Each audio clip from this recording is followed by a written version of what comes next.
Hi, PRS healthy cooking ಸ್ವಾಗತ. ಇವತ್ತಿನ recipe ಪಡವಲಕಾಯಿ ಸಾಗು ಮಾಡಿಬಿಟ್ಟು ತೋರಿಸ್ತಾ ಇದ್ದೀನಿ. ತುಂಬ ಜನ ಪಡವಲಕಾಯಿ ಒಬ್ಬೊಬ್ಬರು ಮಾಡಲ್ಲ, ಆಲ್ಮೋಸ್ಟ್ 80% ಮಾಡ್ತಾರೆ. 20% ಪಡವಲಕಾಯಿ ಸಾಗು ಮಾಡಲ್ಲ.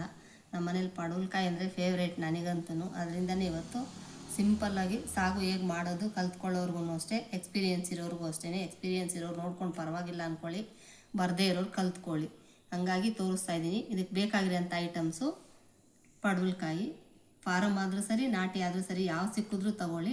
ನೋಡಿ, ಇದ್ರದ್ದು ಬೀಜನೂ ತೆಗಿಬೇಡಿ. ನಾನು ತೆಗಿಯಲ್ಲ. ಅಕಸ್ಮಾತ್ ನಿಮಗೆ ಬೀಜ ಬೇಡ ಅಂದ್ಬಿಟ್ರೆ ಈ ಬೀಜ ತಕ್ಕೊಂಡು ಹಾಕ್ಕೊಳ್ಳಿ, ಪರವಾಗಿಲ್ಲ. ನಮಗೆ ಬೀಜ ಬೇಡ ಅಂದರೆ ಇದು ಹಾಕಿದ್ರೆ ತುಂಬ ಟೇಸ್ಟ್ ಇರುತ್ತೆ, ಹಾಗಾಗಿ ಹಾಕಿ ತೋರಿಸ್ತಾ ಇದ್ದೀನಿ. ಇಲ್ಲ ಇದ್ರ ಬೀಜ ನಮ್ಗೆ ಇಷ್ಟ ಆಗಲ್ಲ ಅಂದರೆ ಪರವಾಗಿಲ್ಲ, ತೆಗೆದುಬಿಟ್ಟು ಇದೇ ಥರನೇ ಕಟ್ ಮಾಡ್ಕೊಳ್ಳಿ. ಪಡವಲಕಾಯಿ ಒಂದು ಬೌಲು, ಟೊಮೊಟೊ ಒಂದೇ ಒಂದು ಟೊಮೊಟೊ ಹಾಕಿದ್ದೀನಿ, ದಪ್ಪದ ಸ್ವಲ್ಪ, ಒಂದು ಟೊಮೊಟೊ ಸಾಕು, ಒಂದೇ ಒಂದು ಟೊಮೊಟೊ, ಈರುಳ್ಳಿ, ಸಾಸಿವೆ, ಉಪ್ಪು, ಸ್ವಲ್ಪ ಒಂದು ಟೀ ಸ್ಪೂನಷ್ಟು ಗಸಗಸೆ ತೊಗೊಂಡಿದ್ದೀನಿ. ಗಸಗಸೆ, ಕರಿಬೇವು, ಒಣಮೆಣಸಿನ್ಕಾಯಿ, ಹಸಿದು ತೆಂಗಿನಕಾಯಿ, ಇದಿಷ್ಟು ಹಾಕ್ಬಿಟ್ಟು ಈಸಿಯಾಗಿ ಪಡವಲಕಾಯಿ ಸಾಗು ಹೇಗೆ ಮಾಡೋದಂತ ಹೇಳ್ಕೊಡ್ತೀನಿ, ನೋಡ್ಕೊಂಡಿರಂತೆ ಬನ್ನಿ. ನೋಡಿ, ಇದಕ್ಕೆ ಉರಿ ಮೀಡಿಯಮಲ್ಲಿ ಇಟ್ಕೊಳ್ಳಿ. ಪಡವಲಕಾಯಿ ಬಾಣಲಿಗೆ ಹಾಕಿದ್ದೀನಿ. ಎಷ್ಟಂತ ನೋಡಿ, ಒಂದು ಅರ್ಧ ಸ್ಪೂನಷ್ಟು ಎಣ್ಣೆ ಹಾಕ್ಕೊಂಡು ಲೈಟಾಗಿ ಫ್ರೈ ಮಾಡ್ಕೊಳ್ಳಿ. ಸಾಕು, ಅಷ್ಟೇ. ಎಣ್ಣೆ ಹಾಕ್ಬಿಟ್ಟು ಲೈಟಾಗಿ ಚೆನ್ನಾಗಿ ಫ್ರೈ ಮಾಡ್ಕೊಳ್ಳಿ. ಚೆನ್ನಾಗಂದರೆ ಬೆಂಡೆಕಾಯಿ ಥರ ಏನು ಬೇಡ, ಸ್ವಲ್ಪ ಬಿಸಿ ಆಗಿಬಿಟ್ರೆ ಸಾಕು. ತುಂಬ ಚೆನ್ನಾಗಿ ಟೇಸ್ಟ್ ಇರುತ್ತೆ. ಹಸಿದು ಹಾಕ್ಬಿಟ್ರೆ ಅದ್ರ ಸ್ಮೆಲ್ಲು ಒಬ್ಬೊಬ್ರಿಗೆ ಇಷ್ಟ ಆಗಲ್ಲ, ಹಾಗಾಗಿ ಸ್ವಲ್ಪ ಈ ಥರ ಬಿಸಿ ಮಾಡಿಕೊಂಡು ಹಾಕ್ಕೊಂಬಿಡಿ. ನೋಡಿ, ಇಷ್ಟು ಮಾತ್ರ ಹುರ್ಕೊಳ್ಳಿ, ಸಾಕು. ನೋಡ್ಕೊಳ್ಳಿ, ಇಷ್ಟೇ ಸಾಕು, ಜಾಸ್ತಿ ಫ್ರೈ ಮಾಡ್ಕೊಳಕ್ಕೆ ಹೋಗ್ಬೇಡಿ, ಇಷ್ಟೇ ಸಾಕು. ಇಷ್ಟು ಹುರ್ಕೊಂಡು ಸ್ಟವ್ ಆಫ್ ಮಾಡ್ಕೊಂಬಿಡಿ. ನೋಡಿ, ಪಡವಲಕಾಯಿ ಹುರ್ಕೊಂಡಿದ್ದೀನಲ್ಲ, ಅದೇ ಬಾಣಲಿಲೇ ಒಗ್ಗರಣೆಗೆ ಹಾಕ್ತಾಯಿದ್ದೀನಿ. ಎಣ್ಣೆ ಒಂದು ಸಾಕು, ಜಾಸ್ತಿ ಏನು ಹಾಕ್ಕೋಬೇಡಿ, ಒಂದು 2 ಸ್ಪೂನಷ್ಟು ಎಣ್ಣೆ ಹಾಕ್ಕೊಳ್ಳಿ, ಸಾಕು. ನೋಡಿ, ಪಡವಲಕಾಯಿ ಹುರಿದಿರೋ ಬಾಣಲಿಲೇ ಒಗ್ಗರಣೆಗೆ ಇಟ್ಕೊಂಡಿದ್ದೀನಿ. ಎಣ್ಣೆ ಕಾದಿದೆ, ಸಾಸಿವೆ ಹಾಕ್ಕೊಳ್ಳಿ. ಸಾಸಿವೆ ಸಿಗ್ಲಿದ ತಕ್ಷಣ ಈರುಳ್ಳಿ ಹಾಕ್ಕೊಳ್ಳಿ. ಈರುಳ್ಳಿ ಹಾಕ್ಕೊಂಡು ಒಂದು 2 ಸೆಕೆಂಡು ಈರುಳ್ಳಿ ಫ್ರೈ ಮಾಡ್ಕೊಳ್ಳಿ.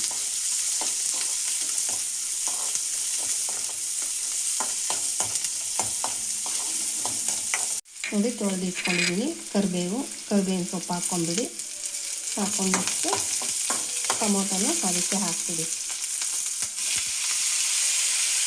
ಹಾಕಿಟ್ಟಿದ್ದೀನಿ. ಒಂದು 3 ಸೆಕೆಂಡು ಚೆನ್ನಾಗಿ ಫ್ರೈ ಮಾಡ್ಕೊಳ್ಳಿ. ನೋಡಿ, ಒಂದು 3 ಸೆಕೆಂಡು ಫ್ರೈ ಮಾಡ್ಕೊಂಡಿದ್ದೀನಿ. ಟೊಮೊಟೊ, ಈರುಳ್ಳಿ ಎಲ್ಲನೂ, ಕರಿಬೇವು ಎಲ್ಲ.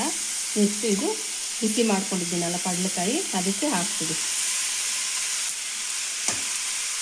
ಹಾಕ್ಕೊಂಡ್ಬಿಟ್ಟು ತಿರುಗಿಸ್ಬಿಡಿ ಚೆನ್ನಾಗಿ.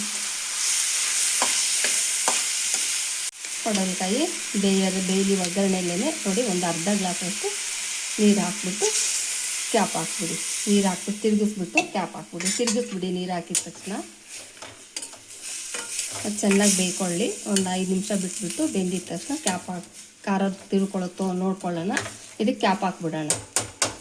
ನೋಡಿ, ಈ ಕಡೆ ಮಿಕ್ಸಿ ಜಾರ್ಗೆ ಹಸಿದು ತೆಂಗಿನಕಾಯಿ ಒಂದು ಸ್ವಲ್ಪ ಹಾಕ್ಕೊಳ್ತಾ ಇದ್ದೀನಿ. ಅಂದಾದ್ಮೇಲೆ ಹಾಕ್ಕೊಳ್ಳಿ, ತೆಂಗಿನಕಾಯಿ ಎಲ್ಲ ನೋಡ್ಕೊಂಡು ಪರವಾಗಿಲ್ಲ. ಮೆಣಸಿನ್ಕಾಯಿ ಒಂದು 6ರಿಂದ 7 ಒಣಮೆಣಸಿನ್ಕಾಯಿ ಹಾಕ್ಕೋತಾ ಇದ್ದೀನಿ. ಗಸಗಸೆ ಒಂದು ಅರ್ಧ ಟೀ ಸ್ಪೂನಷ್ಟು ಗಸಗಸೆ ಹಾಕ್ಕೋತಾ ಇದ್ದೀನಿ. ನುಣ್ಣಗೆ ರುಬ್ಕೊಂಡ್ಬಿಡೋಣ. ನೋಡಿ, ಇಷ್ಟ ಅದಕ್ಕೆ ನೀವು ಇಷ್ಟೇ ನಿಮಗೆ ರುಬ್ಕೊಳ್ಳಿ. ಏನಪ್ಪ ಕೊತ್ತಂಬರಿ ಸೊಪ್ಪು ಹಾಕಿಲ್ಲ ಅಂದ್ಕೋಬೋದು, ಪಡವಲಕಾಯಿ ಫ್ಲೇವರ್ ಎಲ್ಲ ಹೋಗ್ಬಿಡುತ್ತೆ ಅಂದ್ಬಿಟ್ಟು ನಾನು ಕೊತ್ತಂಬರಿ ಸೊಪ್ಪು ಹಾಕಲ್ಲ.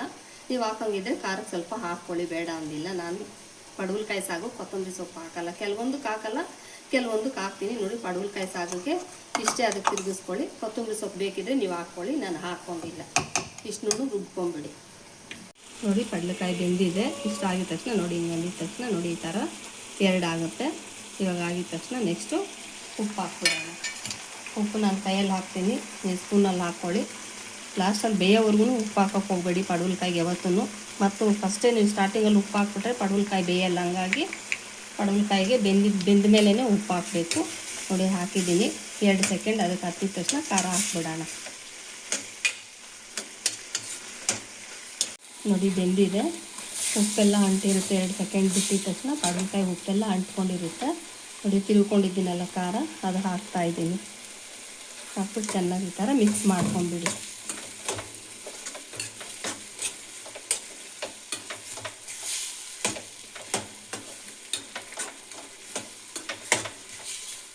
ನೋಡಿ ಪಡವಲಕಾಯಿ ಅಕಸ್ಮಾತ್ ಒಂದಿಲ್ಲ ಅಂದರೆ ಕಲ್ತ್ಕೊಳ್ಳೋರು ಹೇಳ್ಕೊಡ್ತಾ ಇದ್ದೀನಿ. ಇಲ್ಲ ಸ್ವಲ್ಪ ತೆಳುವಾಗಿದೆ ಹಂಗೆ ಹಿಂಗೆ ಅಂತ ಏನಾದರೂ ಸ್ವಲ್ಪ ಡೌಟ್ ಬಂದರೆ ಒಂದೇ ಒಂದು ಟೀ ಸ್ಪೂನ್ ಅಕ್ಕಿ ಹಿಟ್ಟು ಹಾಕ್ಕೊಳ್ಳಿ, ಒಂದೇ ಒಂದು ಸ್ಪೂನಷ್ಟು ನೀರು ಹಾಕ್ಕೊಳ್ಳಿ, ಹೇಳ್ಕೊಡ್ತಾ ಇದ್ದೀನಿ. ಸ್ವಲ್ಪ ತೆಳುವಂಗಿದೆ ಅನ್ನೋರಿಗೆ ನೋಡಿ ಈ ಥರ ಮಿಕ್ಸ್ ಮಾಡ್ಕೊಂಬಿಡಿ.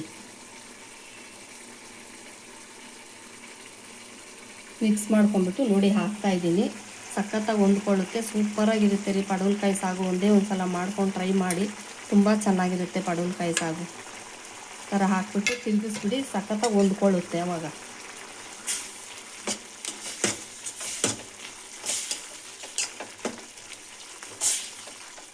ನೋಡಿ, ನೀವು ಯಾವುದೇ ಸಾಗು ಮಾಡಿದ್ರೂ ಟೇಸ್ಟ್ ಬರಬೇಕಾದ್ರೆ ಸೀಕ್ರೆಟ್ ಹೇಳ್ತಾ ಇದ್ದೀನಿ. ಯಾವುದೇ ಸಾಗು ಮಾಡಿ, ಕ್ಯಾರೆಟು ಬೀಟ್ರೂಟ್ ಒಂದು ಬಿಟ್ಬಿಟ್ಟು ಇನ್ಯಾವುದೇ ಸಾಗು ಮಾಡಿ ನೋಡಿ, ಒಂದೇ ಒಂದು ಎಷ್ಟು ಒಂದು 4-5 ಹಳ್ಳ ಶುಗರ್ ಹಾಕ್ಬಿಡಿ. ಅದ್ರ ಟೇಸ್ಟ್ ಆಮೇಲೆ ನೀವೇ ನೋಡ್ಕೊಳ್ಳಿ ಎಷ್ಟು ಚೆನ್ನಾಗಿರುತ್ತೆ ಅಂದ್ಬಿಟ್ಟು. ಇದು ಸಾಗುದು ಸೀಕ್ರೆಟೇ ಅಂದ್ಕೊಳ್ಳಿ, ಅಷ್ಟು ಟೇಸ್ಟ್ ಬರುತ್ತೆ. ನೋಡಿ ಅಕ್ಕಿ ಹಿಟ್ಟು ಒಂದು ಅರ್ಧ ಟೀ ಸ್ಪೂನ್ ಹಾಕಿದ ತಕ್ಷಣ ಎಷ್ಟು ಚೆನ್ನಾಗಿ ಹೊಂದ್ಕೊತು ಸಾಗು. ಕಲ್ತ್ಕೊಳ್ಳೋರು ಈಸಿಯಾಗಿ ಹೇಳ್ಕೊಡ್ತಾ ಇದ್ದೀನಿ, ಕಲ್ತ್ಕೊಳ್ಳಿ. ನೋಡಿ ಬಿಸಿ ಬಿಸಿ ಅಕ್ಕಿ ರೊಟ್ಟಿನೂ ಪಡವಲಕಾಯಿ ಸಾಗು ರೆಡಿಯಾಗಿದೆ. ನೀವು ಇದಕ್ಕೆ ಚಪಾತಿನಾದರೂ ಮಾಡ್ಕೋಬೋದು, ಅಥವಾ ಅರದ ರೊಟ್ಟಿ, ಬರೀ ಪ್ಲೇನ್ ರೊಟ್ಟಿ ಅಂದರೆ ಅದನ್ನು ಮಾಡ್ಕೋಬೋದು. ಚಪಾತಿಗೆ, ಅರದ ರೊಟ್ಟಿಗೆ ಮತ್ತು ಅಕ್ಕಿ ರೊಟ್ಟಿ ತುಂಬ ಚೆನ್ನಾಗಿರುತ್ತೆ. ನಾನು ಇದಕ್ಕೆ ಇವತ್ತು ರೊಟ್ಟಿ ಮಾಡಿ ತೋರಿಸ್ತಾ ಇದ್ದೀನಿ. ತುಂಬ ಟೇಸ್ಟಿಯಾಗಿದೆ ಅಂತ ನಾನು ಅಂದ್ಕೊಂಡಿದ್ದೀನಿ, ನೀವು ಅನ್ಕೋತೀರ ಅಂದ್ಬಿಟ್ಟು ಮಾಡಿ ತೋರಿಸ್ತಾ ಇದ್ದೀನಿ. ಎಕ್ಸ್ಪೀರಿಯೆನ್ಸ್ ಇರೋರು ಪರವಾಗಿಲ್ಲಪ್ಪ ಅನ್ಕೋತಾರೆ ಅಂತ ನಾನು ಅಂದ್ಕೊಂಡಿದ್ದೀನಿ. ನೀವು ಒಂದ್ಸಲ ಟ್ರೈ ಮಾಡಿ, ಹೇಗಿತ್ತು ಅಂತ ಹೇಳಿ. ಲೈಕ್ ಮಾಡಿ, ಶೇರ್ ಮಾಡಿ, ಸಬ್ಸ್ಕ್ರೈಬ್ ಆಗೋದು ಮರಿಬೇಡಿ. ಮತ್ತೆ ಹೇಳ್ತೀನಿ, ಸಬ್ಸ್ಕ್ರೈಬ್ ಆಗಿ ಸಪೋರ್ಟ್ ಮಾಡಿ. Okay, bye, thank you.